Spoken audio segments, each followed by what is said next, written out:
Hi guys, and welcome back to another video. I am so excited to share some really big goals I have for my eventing season this year, and share all of my plans, where we're going. It's going to be such an incredibly exciting year, and I cannot wait to bring you along for the journey. So before we jump in with my crazy goals for the year, let's have a little recap of what I did last year. So for anyone who's new here or hasn't seen my full journey, I'm just going to quickly recap what we did. So last year was my first ever year eventing. It was really my first ever opportunity to actually cross country, to go cross country schooling and to actually run a cross country. I'd never even done a hunter trial until last year, so it was all very new to me. I always knew I wanted to have a go at eventing, basically because I'd spent a lot of time with Dennis eventing, and every eventer that I met, they were just really lovely people. And I've always been someone, so previously I've done dressage and I've show jumped, but I've never found my niche within the equestrian industry, within disciplines.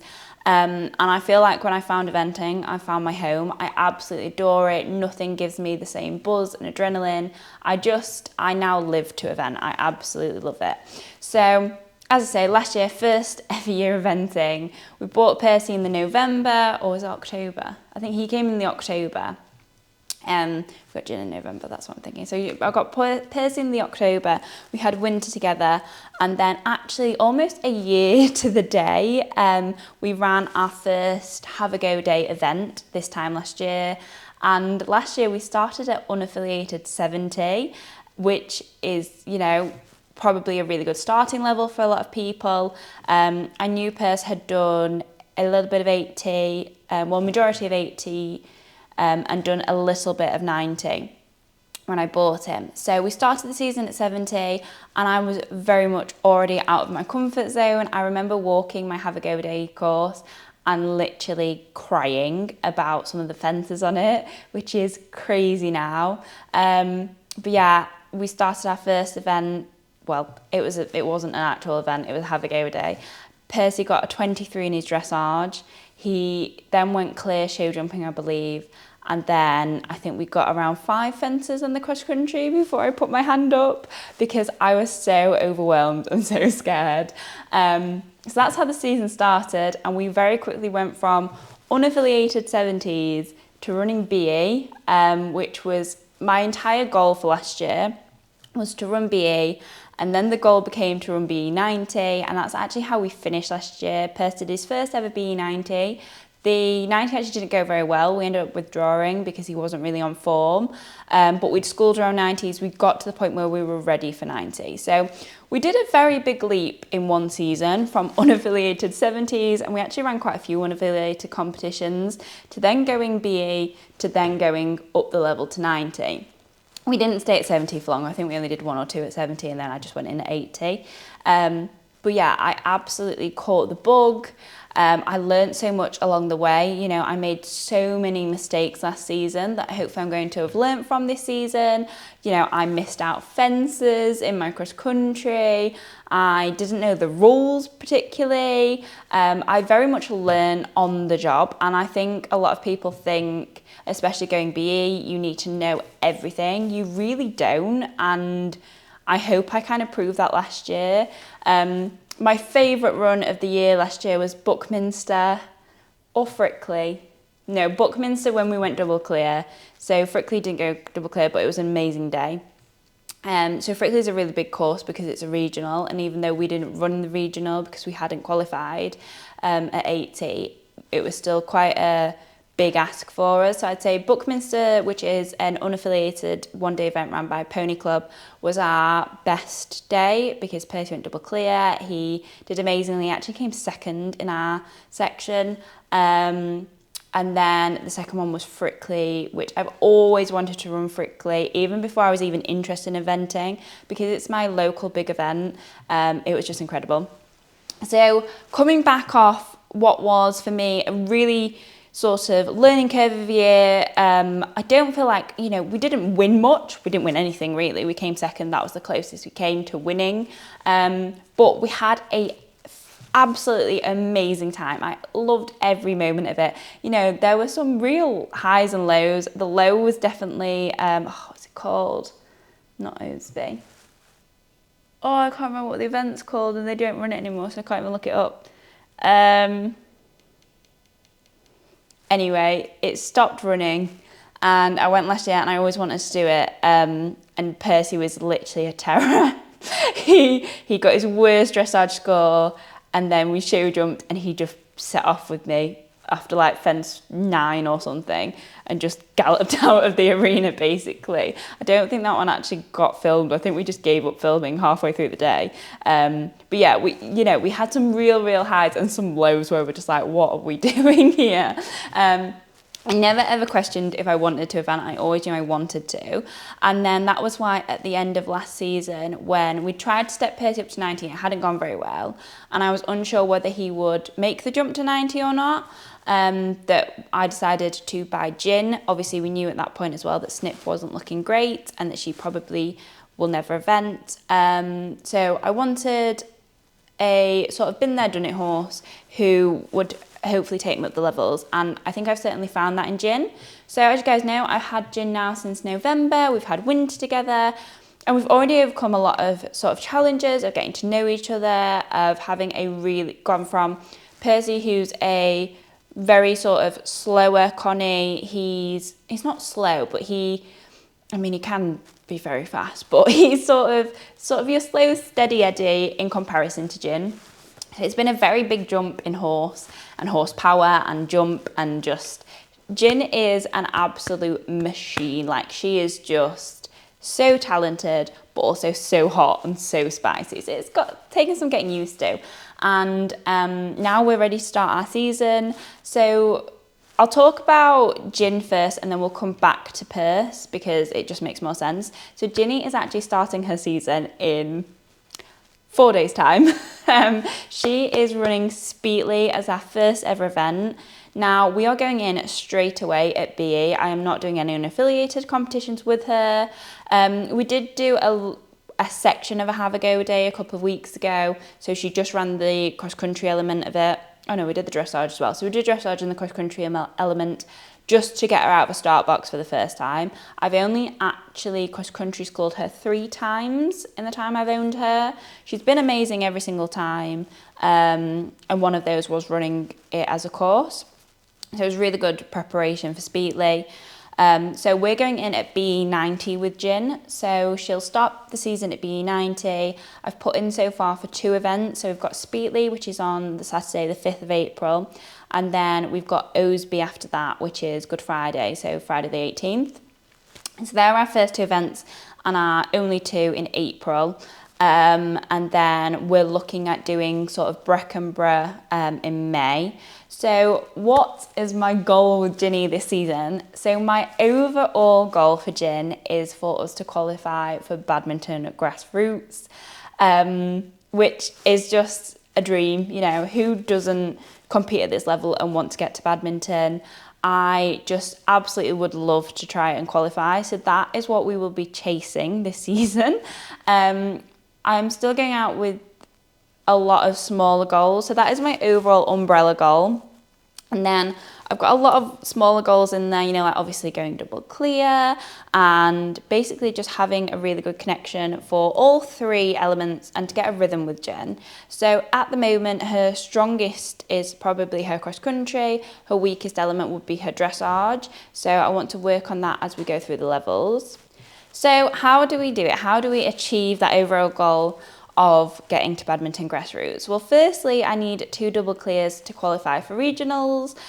So double clear is that you don't have any poles in your show jumping, and that you don't go wrong, and that you don't, turn before a fence. Basically, you have no penalties during your show jumping, and then you get round every single fence in your cross country. I believe time penalties don't apply to your double clear. Like, you can still have time penalties and have gone double clear. It's basically you got over every fence when you needed to get over every fence.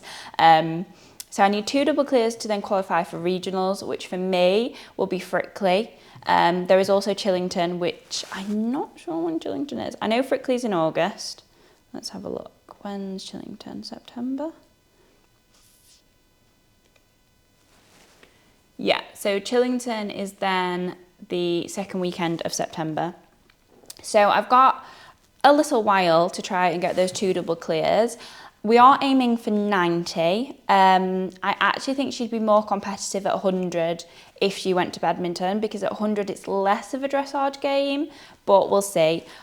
At the moment, I'm only ready to go 90, in my opinion. Jin could probably go 100, but I'm very aware that it's also only my second season eventing, and I don't want to rush up the stages because Jin's 7, you know, she's still only a young horse. She's got all of this time ahead of her, and I want to try and soak up all of the knowledge and practice that I can at every single level.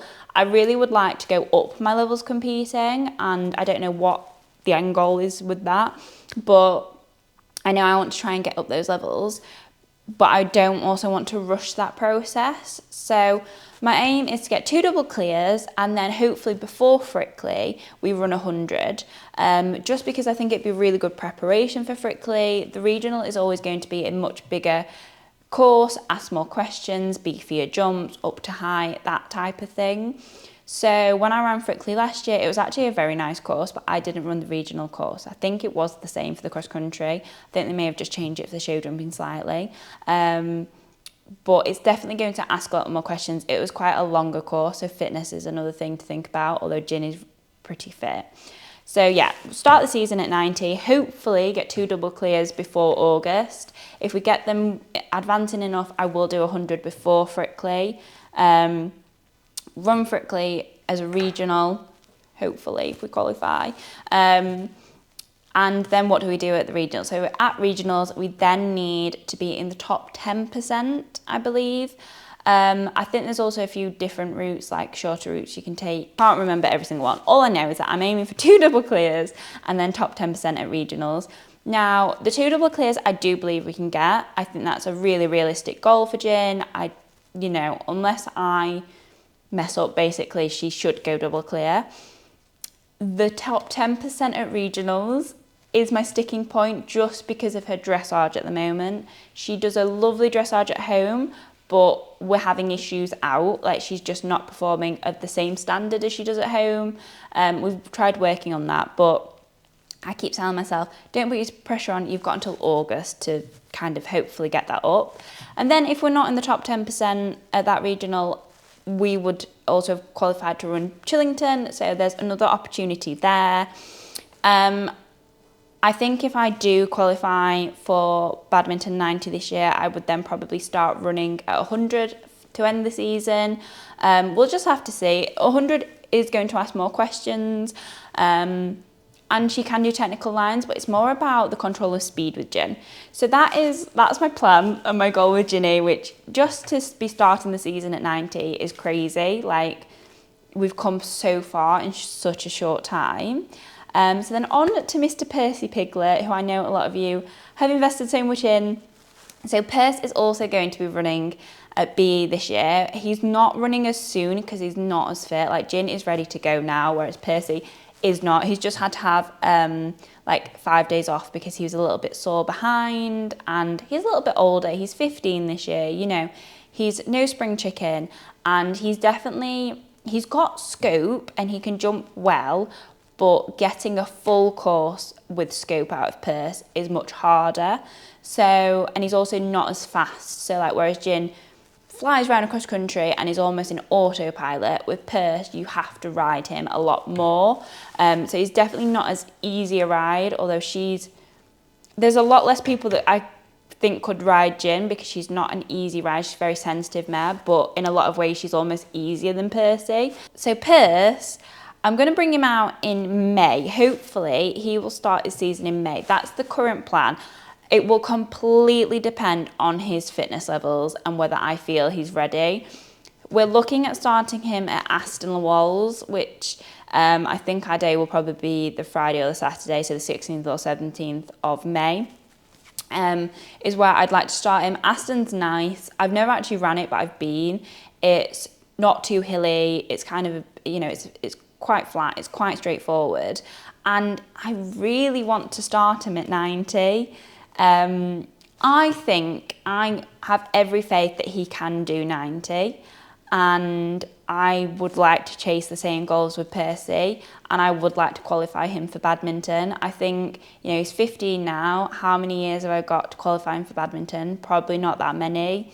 2, 3, we'll have to see.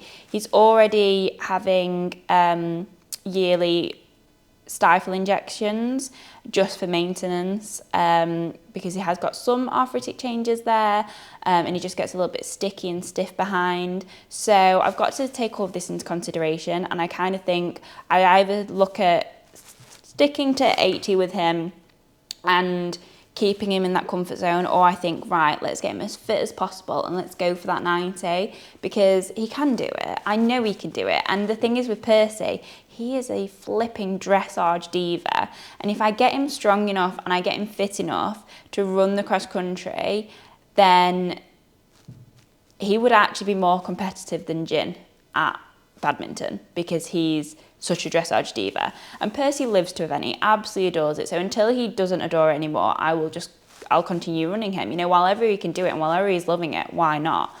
So his goal is also to qualify for badminton. I genuinely cannot believe I'm trying to qualify 2 horses for badminton this year. It's crazy.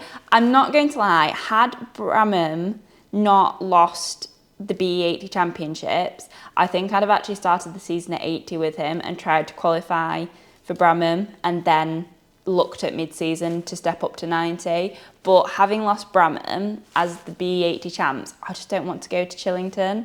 And I know Percy could do it. I know he can fly around 90s. He's done it before. He just needs to be fit enough. And the only problem with Percy is that Jin will want to do it every single day. She comes out and she just wants to jump. Whereas Percy sometimes wants to jump and sometimes he can't really be bothered. He's a typical Connie like that. And so we have to get him on those good days. And I'll definitely be more selective with the courses Percy runs. He's never going to be 100 horse, never ever going to be 100 horse. I've jumped him a metre at home. He'll never do a course of a metre, I don't think. So yeah, he can do 90, anything more would be a challenge, which is the entire reason we bought Jen, and I don't want to push him too far. I don't want to have him lose confidence or have him not want to do the job because I pushed him. But I think 90 is realistic. I spoke to my trainers about it. They all think it's realistic for him. He just needs to be on form. So yeah, hopefully the plan is now, end of April, Epworth have it's either an unaffiliated one-day event or a have a go day, and I'm going to pop him in at the 90 of that. I'm hoping it's have a go day, because the good thing with their have a go days is you start the course on the height that you've said. So you can start the course, you can start it on any height, but if I say 90 and then by mid-course he's not feeling it, I can then actually put him at the 80s. So that'd be a really good gauge for me of knowing whether we stay at 90 for an entire course and he's fine and he enjoys it, or whether I do need to run it at 80. I think if I get him fit enough now, he should be fine at 90. He show jumps much better at 90. So it's just a cross country run. You've got a quicker speed, and you've just got a little bit more effort every fence at 90, whereas 80, he finds a breeze. So Percy likes doing things that Percy finds easy, and the minute it gets hard work, he's a bit like, well, I can't really be bothered. So we need to make it so that 90 is easy for him, and the only way to do that is get him as fit as possible and get him jumping with confidence at that height. So that's basically it. They are my goals for this year, to qualify both of them for badminton. There are so many smaller goals in there, and if I tell you every single one, we will be here forever. But basically it's getting Percy as fit as possible, getting bold as possible, get Jin in a really nice rhythm so that we're listening, so that we're in tune. Percy will also be going out and doing some BD alongside his BE, because I'm not going to run him as often as I'm running Ginny. So even though I'm kind of chasing qualifier, I'm not going to take them out eventing every weekend to try and get there. He's 15, she's 7. She doesn't need to be overjumped. He doesn't need to be overjumped. I'm not going to be going out constantly with both of them. I will pick and choose my courses for Percy. Jin, I'd run anywhere at 90, I think. But yeah, Jin might also do a little bit of BS I'm not sure yet. She could do with going out and doing some BD, to be honest, to improve our dressage. We'll just see how everything works, because when you've got 2 horses eventing, honestly, it takes so much extra time than just eventing one. I thought, well, I'm going out anyway, I might as well take 2 horses. It's so not as simple as that. And the cost, oh my goodness, the cost is already like, I'm already feeling it. I've put Gin in for 2 competitions. So I've already spent, you know, £250, and I've not yet got her around a 1-day event. So we just don't know. We don't know how it's going to go. It is still a learning curve. You know, I'm going out on a brand new horse as well to start the season at a height that I've only ever done one of, and it was only half a cross-country course. So we just don't know how it'll go, but I am trying my hardest. I put so much training into this. And I'm absolutely loving it, and so are the horses. Like, they're both feeling mega. Percy's come back this year, and I feel like he's just stepped up a gear. So hopefully the step up to 90 won't feel like a big jump for him. But yeah, let me know if you want me to do some more informative videos on going eventing. I really want to do a series for people who are considering starting out eventing and maybe want some information, because I found when I started, there wasn't actually that much info on the basics of eventing. Like, I didn't understand how to work out your timing for your cross country. I didn't understand optimum time for show jumping. You know, I didn't understand that the show jumping was going to be so simplified, and that really at this level it's very much a dressage game. But yeah, if you're thinking of eventing, or maybe you're starting your season this year, or maybe you've been eventing for years but you're still trying to work it out, let me know if you'd like me to do some videos on eventing in general, just like informative ones, as well as obviously sharing our journey. So I'm sharing all of our training in weekly vlogs. I'm, you know, creating competition videos. There will all of my events will be vlogged this year. I won't be missing any out, because now, last year when I was like learning to event on the job, and then also trying to vlog every single thing, it was just too much. So we did miss some out last year, whereas this year we've got a really good system in place. I've got an incredible team behind me, so we can cover every aspect. So yeah, let me know what you want to see. I know some people have asked me to do a few more course walk type videos to talk through how I walk my course and things like that. But I want all of that information in the comments, guys. Like, share it with me, let me know, and I just want to be able to tailor this and to share the journey that you get the most out of it as well. So that's the plan. Let's get ready for Sweetly.